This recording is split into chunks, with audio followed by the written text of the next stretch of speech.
Alors donc l'exercice 33. Alors on va commencer d'abord par faire une représentation graphique.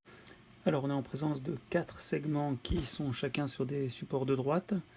Donc on va déterminer l'équation de la droite CD, l'équation de la droite BC, l'équation de la droite AB et puis l'équation de la droite AD.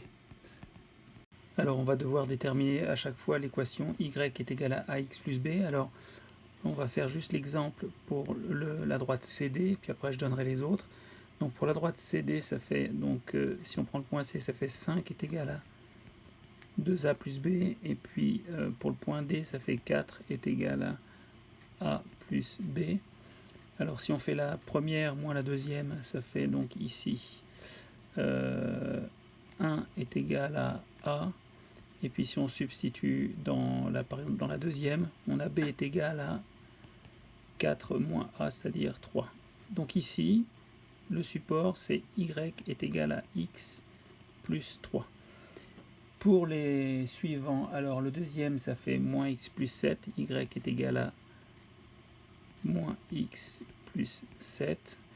AB, ce sera Y est égal à X moins 1. Et puis AD, Y est égal à moins X plus 5. Alors pour déterminer ce volume, on va être obligé de travailler sur 3 régions. Donc d'abord cette région qui est ici, ensuite une deuxième région qui sera ici, et puis finalement une troisième région qui sera ici. Alors le volume de cette première région rouge, c'est donc pi fois, alors l'intégrale, alors ici les bornes c'est 1 et puis 2, donc entre 1 et 2, alors le premier support, donc CD, c'est l'équation x plus 3, hein, donc au carré dx, moins le volume qui sera engendré par le petit bout qui est en dessous, entre 1 et 2, donc avec le support AD, et donc c'est entre 1 et 2, le support AD c'est moins x plus 5 au carré dx. Alors si on développe tout ça, on a donc pi fois l'intégrale entre 1 et 2. Alors la première, ça fait donc x2 plus 6x plus 9. Et puis l'autre, ça fait donc moins x carré plus 10x moins 25 dx. Ces x carré se simplifie et donc il nous reste pi fois l'intégrale entre 1 et 2 de alors 16x moins 16 dx. On peut sortir le 16, le mettre en évidence, ça fait 16 pi.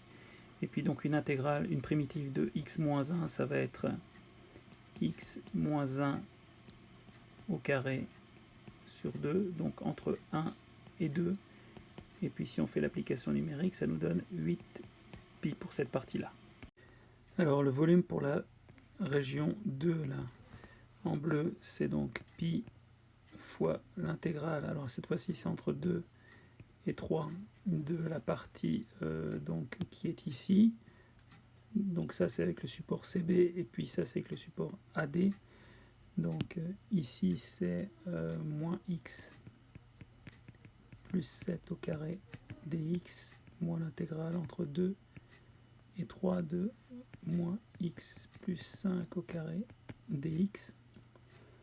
Alors, comme au-dessus, on calcule directement en regroupant tout, donc toujours entre 2 et 3, et puis finalement ça nous donne moins 4x plus 24 dx. Alors on peut sortir un moins 4, et ça nous donne moins 4 pi, et puis donc il nous resterait en évidence x moins 6, et une primitive de x moins 6, ça fait x moins 6 au carré sur 2, et donc entre 2 et 3, ce qui nous donne pour finir donc moins 4 pi facteur 2, donc 9 moins 16, et ce qui fait divisé par 2, et donc ce qui nous donne 14 pi. Et puis dernière région, donc la région volume 3, donc de la même manière, alors cette fois-ci c'est entre 3 et 4, et puis le support au-dessus c'est le support BC, et puis en dessous c'est le support AB. Donc là ici ça fait BC c'est moins x plus 7 au carré, donc dx, moins l'intégrale entre 3 et 4, de ici c'est x moins 1 au carré dx. Alors calcul fait, ça fait pi fois l'intégrale entre 3 et 4 de, alors ça fait moins 12x plus 48 dx. On peut sortir un moins 12, ça fait donc moins 12 pi. Il resterait donc x moins 4, et une primitive de x moins 4 entre, donc c'est x moins 4 au carré sur 2, et donc entre 3 et 4. Ce qui donne, donc ça fait moins 6 pi fois moins 1, et ça donne 6 pi. Et donc on peut en déduire que le volume total, V total de cette bague finalement, c'est égal à 8 pi plus 14 pi plus 6 pi, et ça fait 28